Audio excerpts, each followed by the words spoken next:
Hey everybody, this is herculespetix, founder, curator, docent, and gift shop employee of the herculespetix Academy of Comic Book Studies. Today we're going to be looking at Howard Chaykin's American Flagg, number 1 through 4. Now, you might be surprised to see more American Flagg on this channel.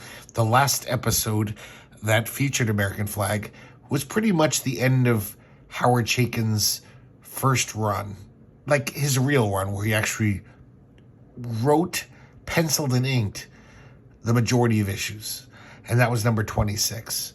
We also did number 27 because it was the end of the Alan Moore serial. But after that, I don't own any of those American Flaggs up to number 50 because they got other writers who didn't really capture, the joie de vivre that is American Flagg. Also, the art wasn't as good either. So all around, not worth owning. But I still realize that I own these 12 issues, which began in May 88, ran for 12 issues, and this was after the original American Flagg run ended. They started this one. And Howard Chaykin kind of came back, but more like in almost like an auteur thing, where he's obviously overseeing all these pencilers and writers and colorists, everything. But it really does have the flavor of the original American Flaggs.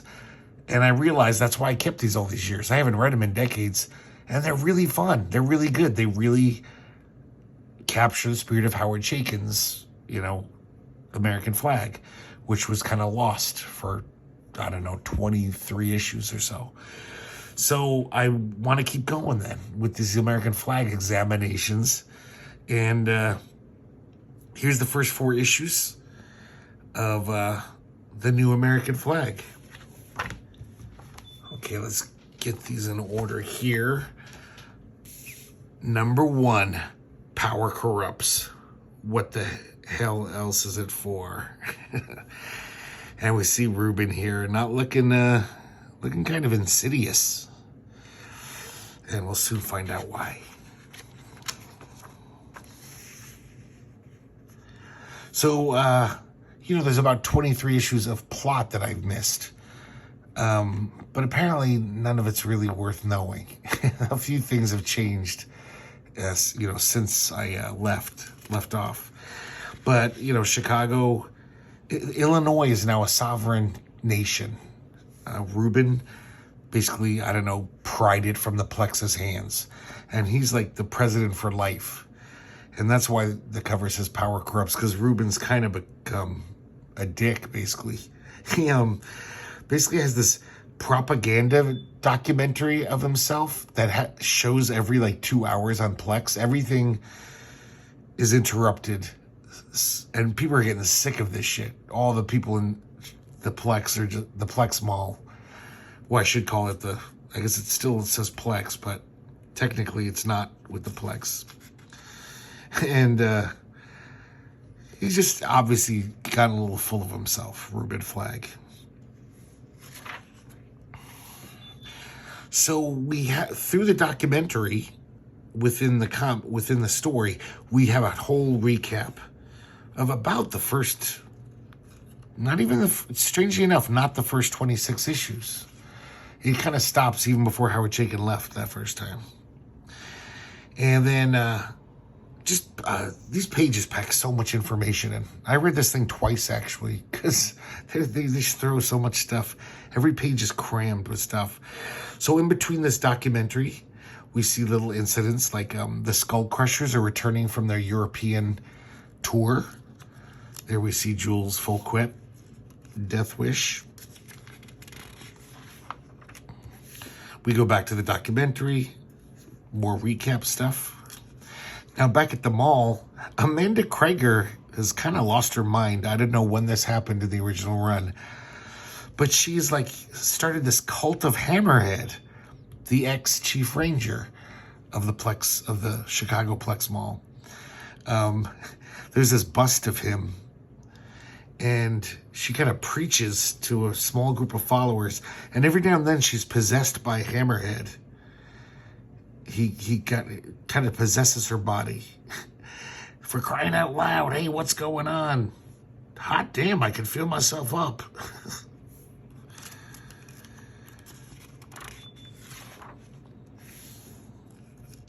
More recap from the documentary. Then we see Medea, so she's gone through some changes while I've been away. And apparently she's working with these hijackers who are hijacking the giant trucks that are driving around Illinois. She's basically, well, I'll tell you in a second. We're going to see. I like this. They go fast forward through the documentary, and this is all the Mark Badger art. So basically they're saying, you know, after I left, you don't need to know. Who gives a shit? Now we catch up with Ruben's romantic relationship, and this is a new wrinkle since I left. Grace DeWolf, his old flame from England, lives in Chicago now, and Amanda and the English songstress are in a menage a trois relationship with Ruben. So he's got like a polygamous thing going on. And it seems like it's bliss. They seem really happy. Excuse me. And I'm sorry, I just realized it was Peggy Krieger started that cult about Hammerhead. I misspoke and said Amanda. Peggy, of course, is Amanda's mother. Here's some recap stuff of the comics I don't have. So apparently Ruben went to Mars, and I guess he saved the president or something with the president of the Plex. And so that's how he got Illinois. I guess he did some service. Let's see. They ensured the president's safety, and that's how he got Illinois. Meanwhile, we see the Brazilian woman. What's her name again? Oh, Desiree. She's got like 4 last names because she keeps marrying guys and they keep dying. And she's working out. Basically for a few months, she's just been pumping iron and working out. And there's some guy that they will not show his face for a few issues, who's like her advisor.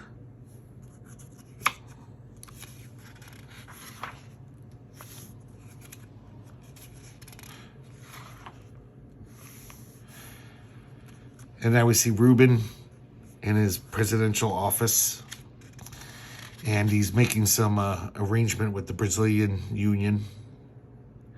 And Jules shows up. So they reunite. Ruben's really happy to see him and vice versa. And it's kind of weird. They get in this political discussion where Jules is trying to get Ruben to like come to the PAL, the Pan-African, what does it stand for? Pan-African League or whatever, who kind of run Europe. They've conquered Europe. But I think maybe in other episodes, we've talked about how Africa now is like a fascist, well, communist, but also like, it's like South Africa, where white people are second-class citizens. And so Jules is trying to tell Ruben, like, hey, man, you got to check it out. They got a good thing going over there. And he's like, Jules, I'm white. I mean, they're fascists over there. They're racist fascists.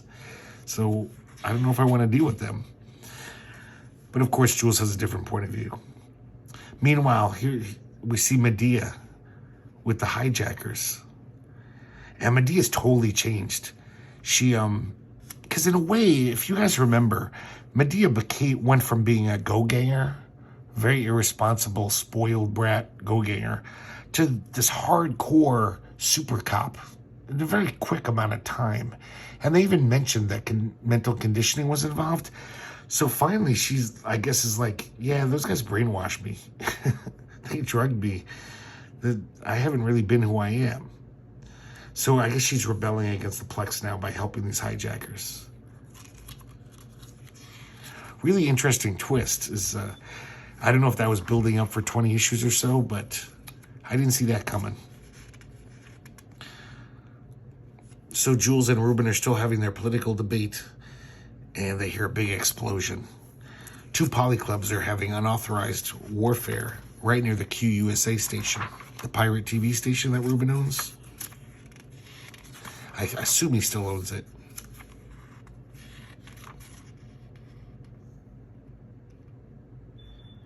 I guess I haven't even commented on the art. Obviously, they're just trying to ape Howard Chaykin as much as they can. Howard Chaykin, I don't think, laid one pen or pencil on these pages, but he figured out a way to find a bunch of guys who could duplicate his style. And some of it's pretty good, not nearly as good as Howard Chaykin in the first 26 issues. Well, most of the 26 issues, but like, for example, that face is very off. It looks like Ruben Flagg gained 40 pounds in one panel.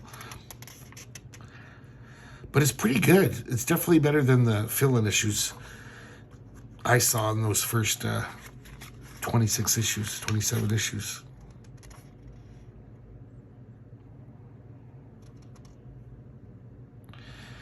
This coloring still amazing. Of course, Ken Brzezinski still lettering, so it's great lettering.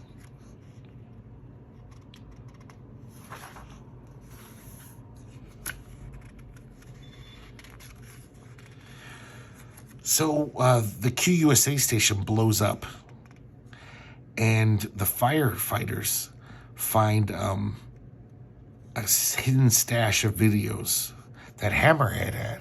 If you remember, Hammerhead owned QUSA and then bequeathed it to Ruben after he died. So this is like some lost Hammerhead videotapes.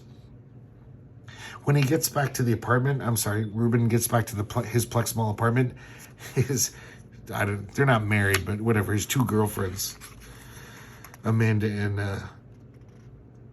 damn, I already forgot her name. Whatever her name is, the English lady. They're having this cat fight. They're just pissed off at him, pissed off at each other. So he's like, women. I better leave him alone for a while. And he looks at one of the videos from Hammerhead's stash. And it's just an old basketball, a bootleg basketball, black market basketball tape. But in the crowd, he sees this guy. And he rewinds it and says, "What the?" And let me see real quick where this game is, because that's... Oh, yeah. Yeah, this is in Europe. See freeze frames on it, and it looks kind of familiar. And he calls up Jules and says, "Jules, I changed my mind. I want to go check out the Pan-African League. I want to go to Germany with you on your next the German tour." So here we got the creative team. Mindy Newell is the writer of this, even though it reads so much like Howard Chaykin. Really bizarre. Mindy Newell, I've read, she did a lot of stuff for DC, some crappy stuff for Eclipse. I think I might have read some of her stories in somewhere here and there. She never seemed good. I never heard anyone say, "Oh, that Mindy Newell is a great writer." But this reads like really fun early American Flagg. I mean, I don't know how much Howard Chaykin helped. Mike Vosberg's the main penciler here. And Mike Vosberg never drew like this until it's almost like he became a Howard Chaykin clone due to this. And I'm sorry, if you don't know Mike Vosberg, he had a weird career. He did like even underground comics. He did a lot of ground level comics like Star Reach, stuff like that. And then went pro, started working for Marvel in the late 70s. Did lots of normal superhero stuff. And even G.I. Joe. Ken Brzezinski back his letter. Richard Ory is Let me see here. Did I miss the credits? This is weird. Like, I thought there was a page that actually just said, here's the new team. I guess I didn't. But I thought there was a title page with the... Because this storyline is called Little Hitlers, 1 through 4. So this is chapter 1 of Little Hitlers. So Richard Ory, I believe, is the colorist. Tony Vanderwall maybe helped with the colors, and John Moore. I don't know if this is the colorist team. It might be.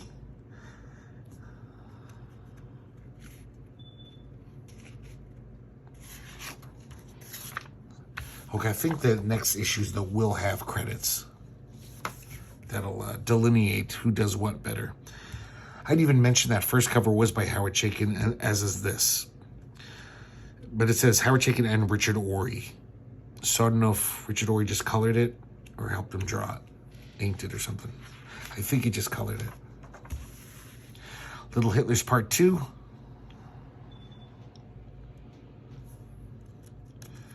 Once again, we have fast facts reports to bring us up to snuff.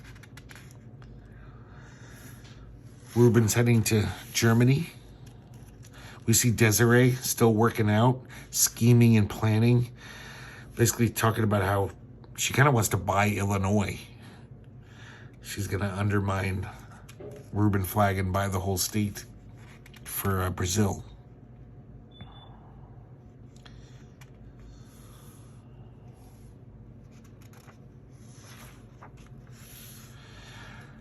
Of course, Raul is questioning Ruben's choice to go to Germany in the first place. He's like, what can black fascism offer us? Like, you know, it just seems like we shouldn't be dealing with these people.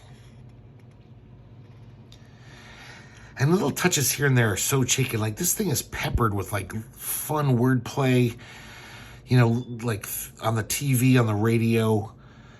Like, just like morning becomes eccentric, will not be seen this morning. Like, that's a good pun. That would be a good, I would listen to that radio show.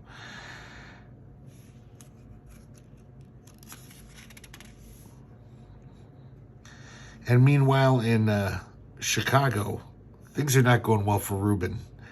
He's not even there to defend himself, and people are defacing his image. People are just pissed off, and you know, they still have to watch his stupid fucking videos. He keeps repeating his like propaganda videos, and he's not even there. He just took off, so everyone's all like, "Fuck this guy." Okay, here in this one, it's different. Script John Moore. The art is, I guess they kind of put all the artists together, colorists and pencilers and inkers. So it's those 4 guys I told you last time: Vosberg, Ory, Vanderwall, and Moore. Of course, lettering by Ken Brzezinski. And it says story, editing, art direction, Howard Chaykin. So it's almost like he's trained all these guys to be little Howard Chaykins. Story-wise, too, because it reads very much like a Howard Chaykin classic American flag. When they land in Germany, you see all these, hear these little security announcements, and you see what it's like non-black passengers without white cards must register immediately. Non-black to the back entrance. And now we meet this guy. For some reason, he's a bigwig in the Pan-African League media, like their version of the Plex television stations. I don't know why they want a white guy in that position. It doesn't really explain. But his name is Bitsko. And Bitsko has a past with Ruben Flagg.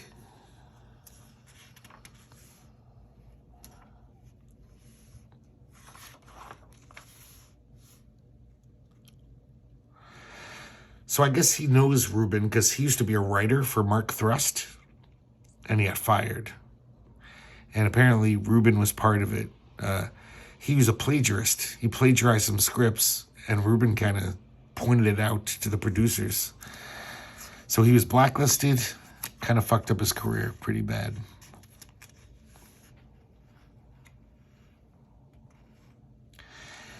And he's very surprised because Ruben Flagg's waiting for him in his office with this Pan-African League official. They're off to see the basketball game, to see the Skokie Skull Crushers fight the German team.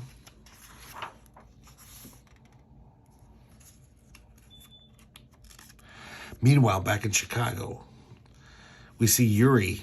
So Yuri is a Plex Ranger now. In fact, he's Chief Plex Ranger. In those 23 issues, they made him the chief. That's part of why Medea maybe has changed. She's a little cheesed off by that. So Yuri's on the tail of these hijackers. And before he can really figure out what's going on, someone knocks him on the head.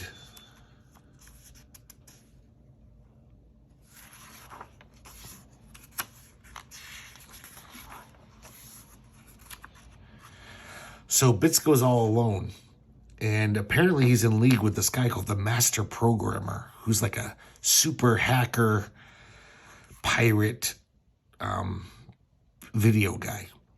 So he's really he has a lot of porn. In the Pan-African League, porn is totally illegal. So he's taking a big risk by helping out the Master Programmer.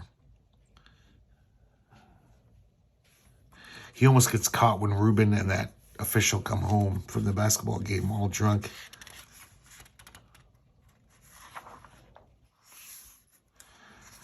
Let me see if I skipped a page. Nope. Meanwhile, back in Chicago, we see Peggy Krieger doing one of her sacraments, her sacramental humpings, dry humpings of Hammerhead's bust or statue. Crazy. She's totally like having an orgasm. Okay, then we see Grace. Sorry, that's the English singer's name. Grace and Amanda are kind of having a heart-to-heart. They realize, it's like, fuck this Ruben Flagg guy. He acts like some college kid. Why do we fucking, waste our time with him? Let's dump him. So they decide to dump Ruben. Mainly because he just took off for no good reason, as far as everyone knows. So while Ruben and the other guy are totally almost passed out drunk, they're pretty drunk, Bitsko realizes, ooh, I could get Ruben back for what he did to me, and he slips the porno into Ruben's bag, into his luggage. Back in Chicago again, Ruben's stupid propaganda is playing. It's almost like it's so ludicrous. He's even has videos of like proper etiquette, almost like those one to grow-ons where Ruben's on TV constantly just like, hey guys, don't forget to floss. And Grace and Amanda are now just like anti-Ruben, and they start shooting out all the screens, and everyone's applauding them, and everyone's like, right on. We're sick of that shit too. So back in Germany, this head honcho of the Pan-African League is grilling Ruben. They found the porn in his luggage, which, like I said, is a really serious thing. And so they're going to send him off to Spandau prison. And this is a nice thing of these new Howard Chaykin's American Flagg. They have all this like fun, really like well-made like guides to the world. Almost like the shit in The Watchmen, the kind of fill in the background of this world. This one's Rimshot, official Skokie Skull Crusher program magazine. And, there's fake ads. Some of this stuff is almost like National Lampoon, worthy. It's some pretty funny stuff, some of this satire and stuff. And I think a lot of the art in these is by Richard Ory. But I'm not positive. But it's really skillful. Like the style that's kind of looks like black and white photographs. Pretty well done. These are some international basketball signals in the future. Illegal use of firearms. Incorrect death grip. Low ratings. Steroid break. and a fake ad for Pan-Africola. Okay, that's number 2. Number 3, Spandau Ballet. Now this cover is penciled by Mike Vosberg, inked by Chaykin, with colors by Moore. You can already tell the difference. So back in Chicago, they're like blowing up Mark Thrust billboards. It's basically a full-on rebellion against Reuben Flagg. Everyone's, he just ditched them.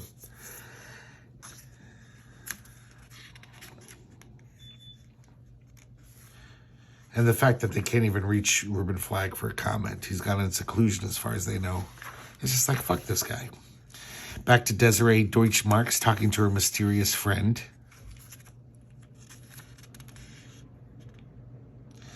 And it looks like Illinois is going to be a very short-lived political experiment. It looks like they're going to go back to the Plex.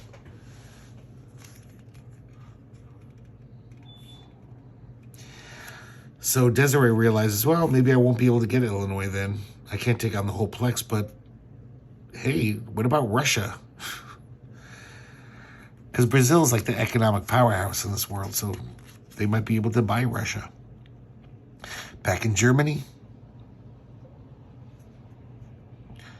I love this little thing. In violation of the White Segregation Act of 2031, Mellotron player Babacar Holbein arrested in Muzak club raid. So, just like how in our country, blacks were, discriminated against, and they had their own music like jazz. In this scenario, whites are the persecuted minority, and they listen to Muzak. That's their rebellious thing. Jules is getting cozy with some local German woman. And we see Reuben enter Spandau. The welcoming committee comes. And Reuben kicks the shit out of him.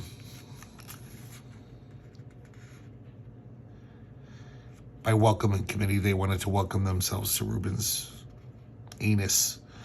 So this guard shows up, and he's just like, oh, you're fucking around. He's like, no, they attacked me. Of course, he doesn't give a shit. It's just like, any more trouble, you're going to be in solitary.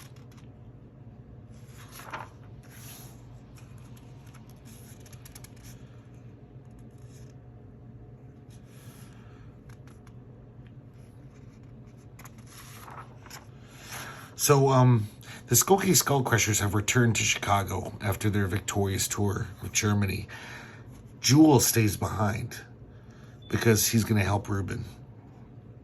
He knows Reuben's decently, sorry, I can't talk. He's basically deep down a decent guy. He's probably Reuben's only fan right now, and Raoul the cat. They're like the only two guys who are sticking up for Reuben.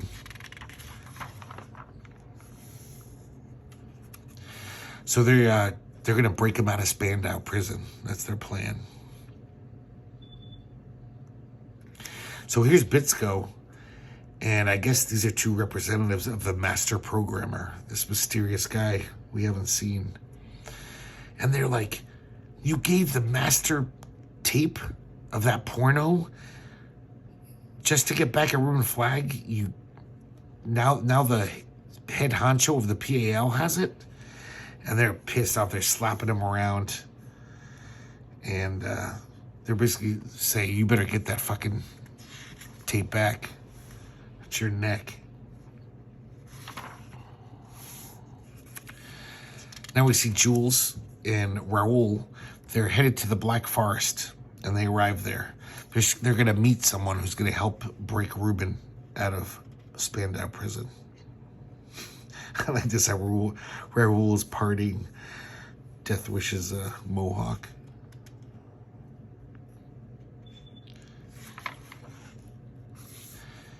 And here we first meet Rocky. That's their name. And they say that they're kind of helping him out just because they're a fan of the Skull Crushers.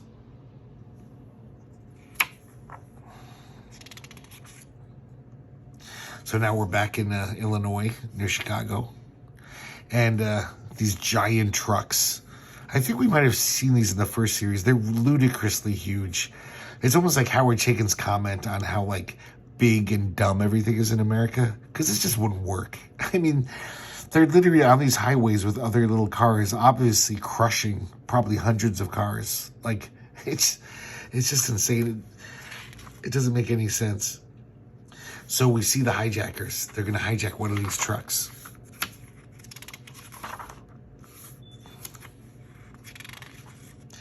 And they succeed.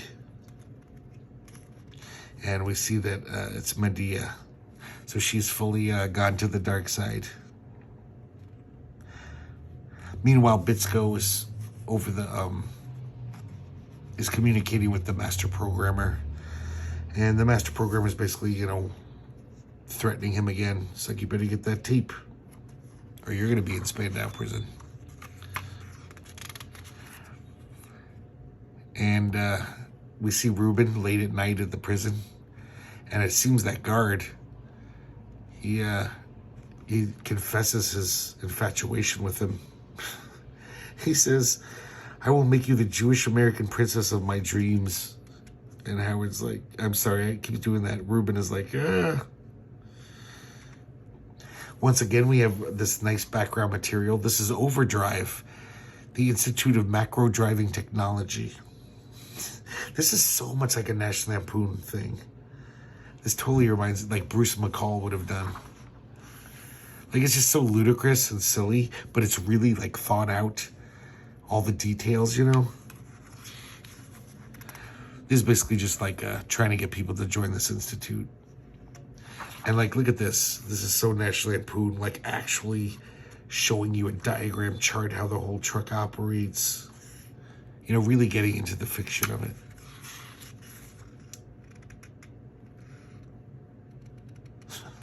Silly. And there's kind of like an ad.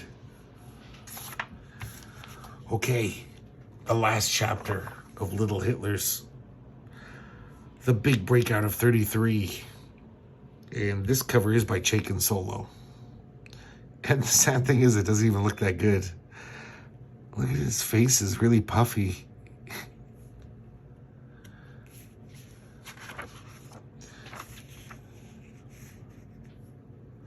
So we're back at Spandau Prison in Germany.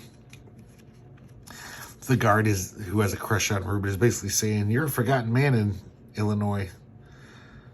Nobody cares about you except for me." So back in Chicago at the Plex Mall, I mean, they've fully gone back to the Plex. And I guess there's like, what do you call that? Almost like a tribunal. I guess they're just appointed Chicago council members. Grace, C.K. Blitz, and Amanda Krieger.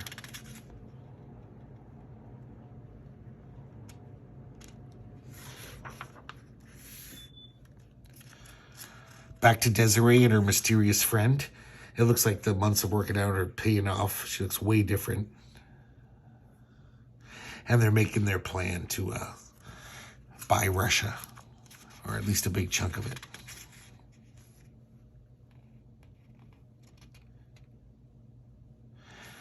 So, back to the Black Forest. Jules and Raoul are chatting with Rocky. And Jules says, "Flagg's no use to your movement. Why are you helping us?" And she says, "Any assault on the repressive forces of the PAL's bastard union of red communism and black racism is a strike for the free people of Europe." So she's pretty much just a freedom fighter. And she doesn't like what the PAL have done to Europe.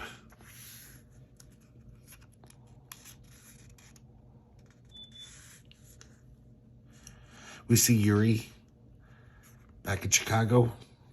Now back to Spandau. And this guard is just constantly like, "Oh, I'm going to get you." I don't know why he waits so long, but...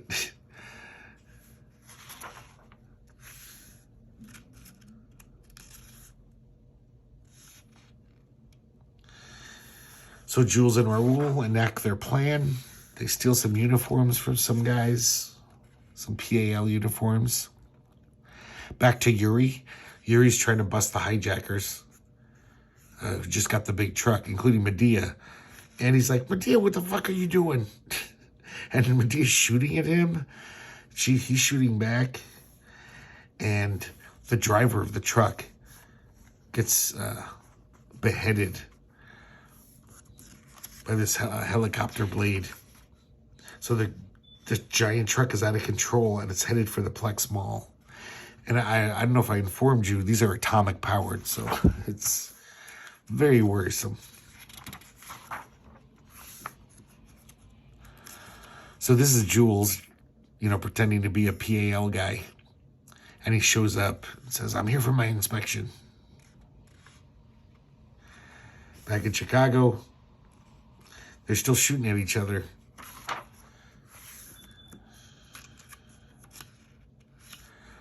Jules knocks out these head guards in Spandau. Back in Chicago, well, I guess it's 16 kilometers, but it's still headed right at it, at the Plex Mall. And they both realize they got to stop the truck. They're like, stop shooting. We're both going to be dead if this truck keeps, driving out of control.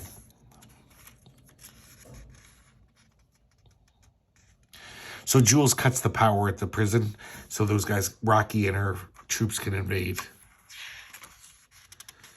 And just in time, because the lovesick guard is finally going to make his move.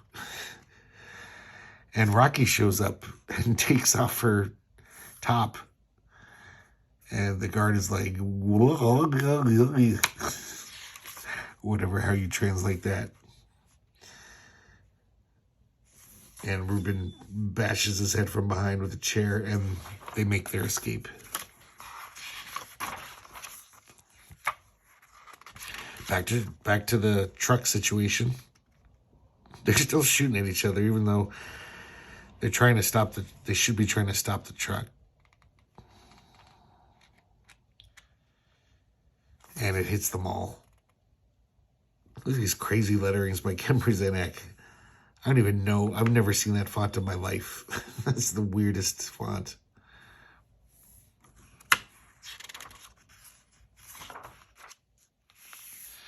And now back in Germany, Ruben's free. And he tells Rocky that, I don't know how to start to repay you. I've got some definite ideas. Because he's fucking Ruben Flagg. That's what he does. He's such a sleazeball. Here we have I love this backup thing. Plex Vidweek International. It's like a TV guide. And man, there's so much thought that goes behind this. They really went to town. It has a thing about where are they now? TV's rating royalty of 2008. And we see this guy who looks like Pee Wee Herman, but his name's PJ Harvey. And like I said, this came out in 1988. I don't know if PJ Harvey, I think she already had a musical career. So I don't know if he just thought PJ Harvey was a funny name just by coincidence, or if one was named after the other. Very strange. So we have all these little articles. A lot of them are pretty funny. This is like pretty good satire. We actually meet a lot of people who are going to appear in the storyline soon. There's the Where Are They Now article. PJ Harvey is apparently just retired and rich, living somewhere in Europe. This is pretty great. This is so National Lampoon, just how much work they put into just thinking up all these funny satirical shows. Iron Dick, this robot has a heart of gold. White Sluts on Dope. There's a lot of shows we've seen before. I love there's an SCTV shout out in here. It's What Fits in Russia. I don't know if you're a super geeky SCTV fan like me, But that was a fake Russian TV game show.